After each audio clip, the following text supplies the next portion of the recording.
Hey everybody, it's Felicia, aka Miss Hot Mess and a Randomness. Sorry, I should have done this before. Yeah, yeah. Okay, so I haven't done some videos in a while for multiple reasons.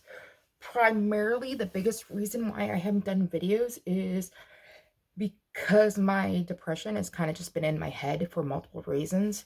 Um, so the biggest thing for me is that being the type 1 diabetic that I am, I like to say I have branches of different depression depending on the situation. Right now, I'm kind of getting a double whammy. So basically, I live in New England, so there's not a lot of sun out. So basically, my vitamin D level is depleted currently, even with me taking vitamin D supplements. If you've been around the sun a few 24 hours, you pretty much know if you're out in the sun or you have sunlight in your life, you tend to be a little bit more happier versus when you are in isolation slash the darkness all the time. Um, so basically that's hence seasonal depression. So being in New England right now, we have that. A lot of people tend to have that right now. And I'm kind of dealing with that, the seasonal depression.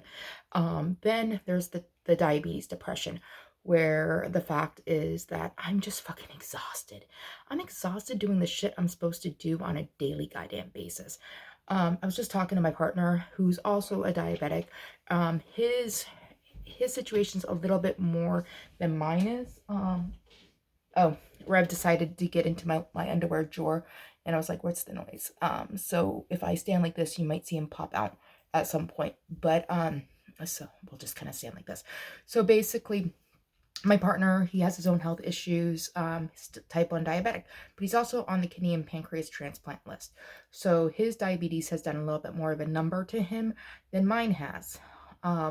So there's also the fact of basically caring for another diabetic who basically, like, in my head, like, I know all the right things that he should be doing, but then this is where my alcoholism and being in recovery comes into hand, because like over years I've gotten the pleasure of sponsoring a few people, and I've learned that basically I can't control other people no matter how much I love them.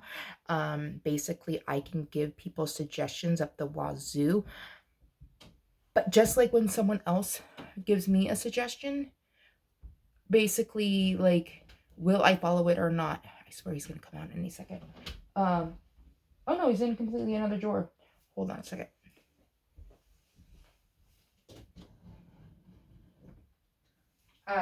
He's now in the sock drawer. Um, so he might or might not come out. But so basically, I don't know if you can see him. He's like right there. Yeah, there's the movement right there. So basically, me having type 1 longer than he has, but his took a bigger whammy to him, because unfortunately this is where I would say me living in the state of Massachusetts and having the healthcare advantages that I've had versus unfortunately the free NHS care over in the UK. And yeah, see, there he is.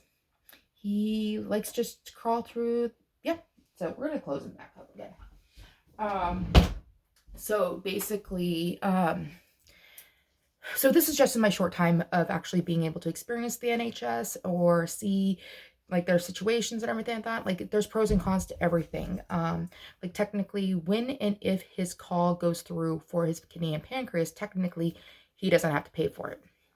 NHS does. The medications that will come after, he doesn't pay for. The medications he's currently on, he doesn't pay for. NHS pays for them. And then you got to look at the big thing. Taxpayers pay for it, all that type of stuff. It's situated, all that. We deal with it over here in the States as well. But again, Massachusetts, for multiple levels, like, I've paid for my insurance, but I've also been on the level of Mass Health, who has paid for things for me as well. And just got some fabulous diabetic doctors out here and stuff like that. So for all the stuff that I put my diabetes through, somehow I'm still like, you, if you saw me on the street and you looked at me, you wouldn't be like, oh, she's a type 1 diabetic, unless you literally saw my cord, or you heard this beeping and stuff like that, or my pump. You wouldn't be like, oh, she's a diabetic and everything like that. Like, because first off, type 1 diabetics don't have a look. Anybody and everybody can be them. Unlike a type 2, it's usually like by size. usually. So there's a whole thing. But the stuff that I've gone through myself, like when I was diagnosed with diabetes, I was somewhere around like over 1,000. I want to say it was like around 1,500. And this was back in like 88. I think I was, if I remember correctly, April of 88 is when I was diagnosed. But basically, I have had in my teen years, I had so many DKAs. I was in and out of the hospital. Like monthly, I was in and out of the hospital. I was in a diabetic coma for 72 hours. My teen years and my 20s, my A1C was always in double digits. Like I'm talking like 14, 15. Basically, I think the lowest I ran at one point was 11 up to 16 was my A1C.